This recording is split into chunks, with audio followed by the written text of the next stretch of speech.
Nomination পায় না, এই জন্য আগুন ধরায় মানুষের রাস্তাঘাটে জনজীবনকে বিপর্যস্ত করছে না তারা। তো তুমি নমিনেশন পায় কি করবা? বলে রাজনীতি করব। রাজনীতি করে কি করবা? জনগণের সেবা করবো।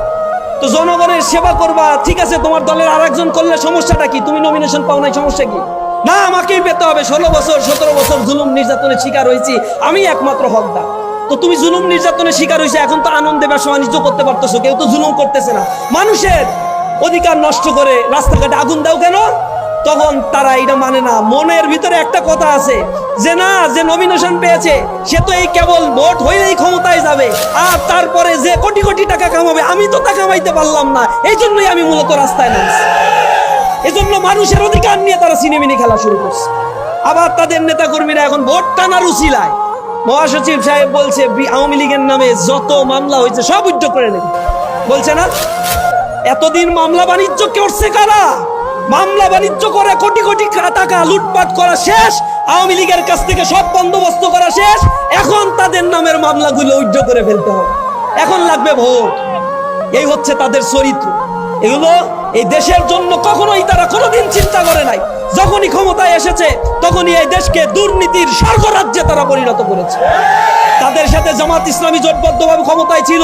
জামাতের যে এমপি মন্ত্রীরা ছিল, সার্চ লাইট দিয়ে দুদক, অ্যান্টি কারাপশন গঠন করেও জামাত ইসলামীর মন্ত্রীদের নামে 4 আনা পয়সার দুর্নীতি তারা খুঁজে পায় নাই। তাহলে জোট সরকারের আমল দুর্নীতি করছে কারা? 1 নম্বর তালিকায় কারা নিয়ে গেছে? কত লোপাট তারা করেছে। আবার বাংলাদেশে অনিবার্য এক ক্ষতির দিকে আবার বাংলাদেশকে তারা নিয়ে যেতে চায়। সংস্কার মানে না, নোট অফ ডিসেন্ট দিয়ে বসে আছে। গণভোটের কথা বললে বলে হচ্ছে এখন পেঁয়াজের সংরক্ষণাগার, এটা খুব জরুরি, গণভোট করে টাকা নষ্ট করা যাবে না। তো গণভোটে কত টাকা খরচ হবে? 1000 কোটি টাকা। ওটা তো ঢাকা শহরে তারা একদিনেই লুটপাট করে, একদিনেই চাঁদাবাজি করে 1000। এটার জন্য জনগণের অধিকার নিয়ে সিনেমিনি খেলে।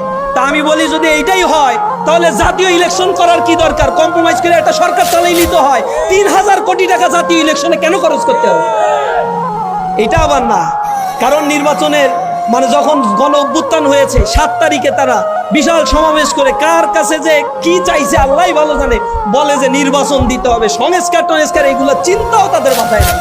তারা মূলত সংস্কার বিদ্বেষী। আমরা বলতে চাই, এই বাংলাদেশে যারা জুলাই আন্দোলনের নেতৃত্ব দিয়েছে, রক্ত দিয়েছে, তাদের দাগ এখনো শুকায় নাই। থকথকে সেই রক্তের ছাপগুলো আমাদের চোখে এখনো ভাসছে। শহীদের কণ্ঠস্বরগুলো আমরা এখনো শুনতে পাই। মায়েদের বোবা কান্নাগুলো আজ আমাদের কলিজার অন্তর চিরে যায়। এখনো এই রক্তের উপরে দাঁড়িয়ে যারা বেঈমানি করবে, তাদের বিরুদ্ধে ছাত্র জনতা আগামী দিনে আবার দুর্বার আন্দোলন করে তুলবে।